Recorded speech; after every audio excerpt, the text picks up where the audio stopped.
gagawin namin ngayon guys ay magpuputol kami ng evergreen na puno. So, ito yung unang puputulin namin. May reason why na putulin namin kasi hindi nag-grow ang aming grass. So ayan. So, ito yung unang pinutol namin guys na puno. So, ayan na. So, tatanggalin namin yung leaves para kasi yung anak ko, yung kaibigan niya ay gusto daw niya yung kahoy. So, isi-save namin ang iba. Then, tapos yung mga bronze ay itatapon namin. So, ayun guys, kaya nililinis namin kasi hindi kasi sa sasakyan or I think mag-hire kami ng someone na mag-pick up na instead na magre-rent kami ng car, re-rent na lang namin na yung mag-pick up. So, ganun din ang gastos. So, ayan ang mga ginagawa namin dito sa aming lugar. Kung kaya mong gawin mo. Pero kung hindi mo kaya at tinatamad ka, mag-hire ka talaga ng magpuputol ng puno.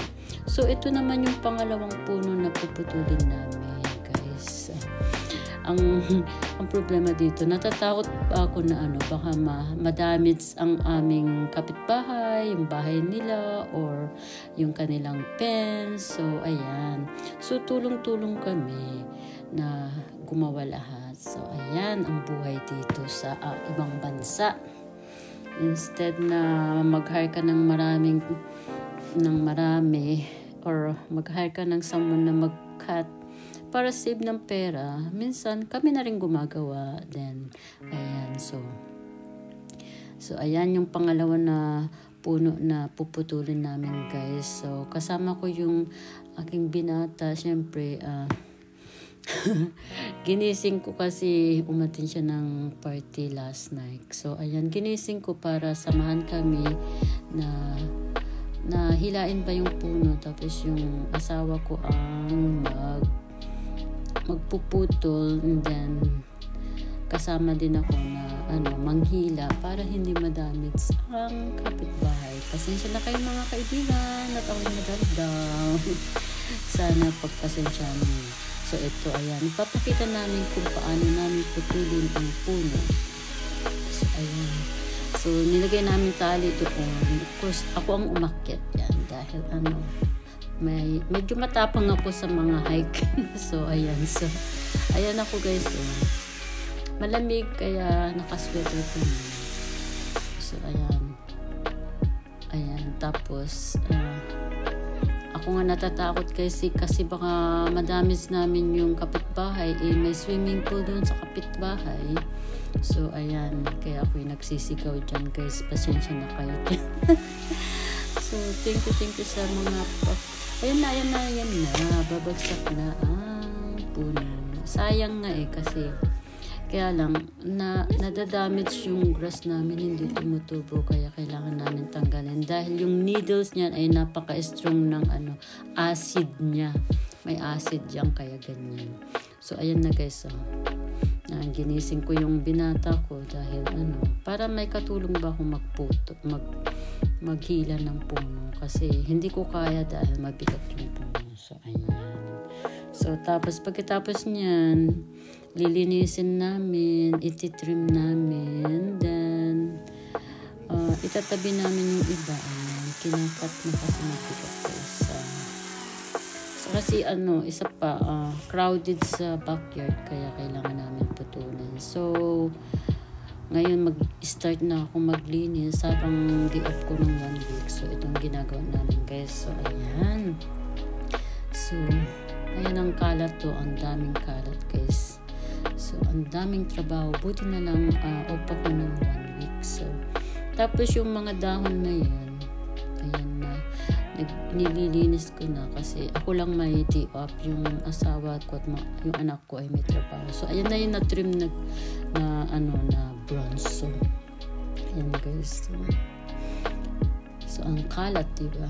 Makikita nyo mamaya at malinis na. Ayan na yung mga kahit. Tapos next year na namin yung stamp na yan kasi mahirap dahil malamig na. So, iwan na lang namin yan. So, sa spring na namin lilinisin mga yan guys. So, ayan yung mga pinutol-putol na kahoy kasi kukunin daw ng kaibigan ng anak ko dahil mayroon silang fireplace sa bahay nila. So, ayan, pwede nilang ang gawin na susunugin nilang kahoy para sa fireplace nila. So, ayan. Pakita ko sa inyo kung paano mag-trim. Ang hirap mag-trim guys kasi mabigat yung trim, yung yung machine na yan. Tapos masakit pa yung kamay ko. So, tsaga-tsaga lang kasi para malinisan ba. Ayan, putulin. Ang hirap magputol ng isang kamay. Yung isang kamay dun sa machine. Tapos yung isang kamay ko hawak yung kamay. So, ayun guys.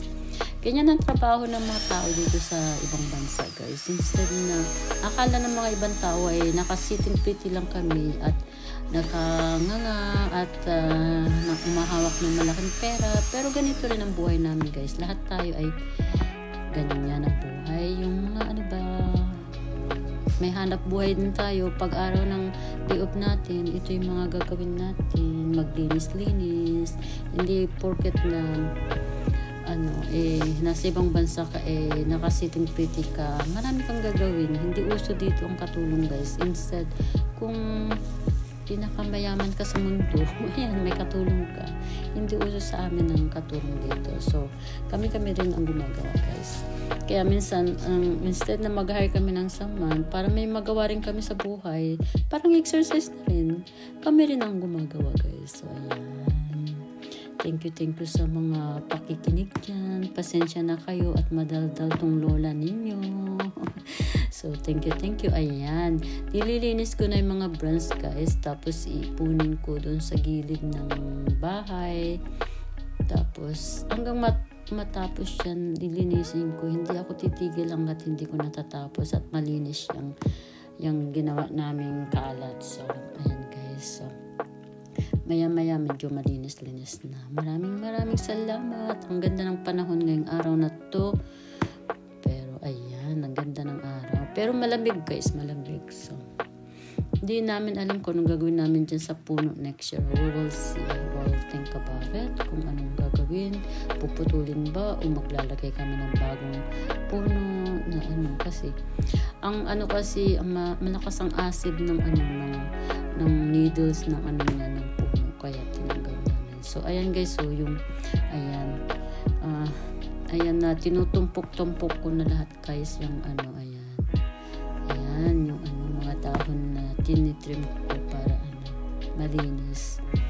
So, tapos yung mga dahon, ilalagay ko na lang sa sasakyan ko. Tapos, ilalagay ko doon sa, i-deliver namin doon sa, guys, tapunan pa ng mga dahon. Tapos ang gagawin nila yan gagawin nilang parang pinaka manure or pa yan. Magagamit nila yan kapag ayan na malinis na guys. Wala na yung tumpok-tumpok. Bukas ko na lang lilinisin yan. So ngayon bukas ko na lang yan lilinisin. Ayan na guys yung aking.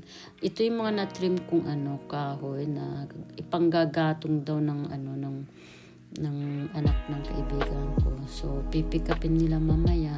So ito next week pa nila guys pipick upin kasi busy nga sila. Nag-hire na lang kami ng magpipick up guys. Ayan yung mga ginawa ko sa aking day off. Tinumpok ko dyan. So, ayan guys. So, wala kami kasing pick-up truck kaya yan. Kung mag-hire na lang kami ng magpipick up ka. Ayan. Ayan ginawa ko guys. So, ito naman yung mga kahoy na pinutol-putol namin guys na ipanggagatong nila sa fireplace nilang yung kaibigan ng anak ko. So, ayan. Makasave-save yan. Pag yan, nasunog, mabango kasi evergreen tree ba. So, ayan na guys. Tapos na. Tapos, eto yung yung mga dahon ba ng leaves ng kasi magwi-winter na kaya naglalaglagan na yung mga dahon. So, ayan guys, napunta na kami sa dump. Itatapon namin yung, syempre, kasama ko nang itapon yung pumpkin na kinerb ko kasi tapos ng Halloween. So, Ayan guys, ito may mga sari-sariling bin. Tapos ayan. So ayan, tinapon ko na yung 6 na pumpkin na kinerb ko. Bino mo. Isang araw mo lang magagamitin. So ayan guys, ayan yung mga tao. Ayan yung mga ayan, tinapon ko na. Yung asawa ko nagtapon. Tapos ako, syempre, mahilig sa video. Ayan. So ayan. So ang gagawin nila yan, gagawin parang manure na rin. So ayan. Ayan na, bye-bye. Thanks for coming and thanks for watching. God bless us all. Thank you very much. Bye-bye.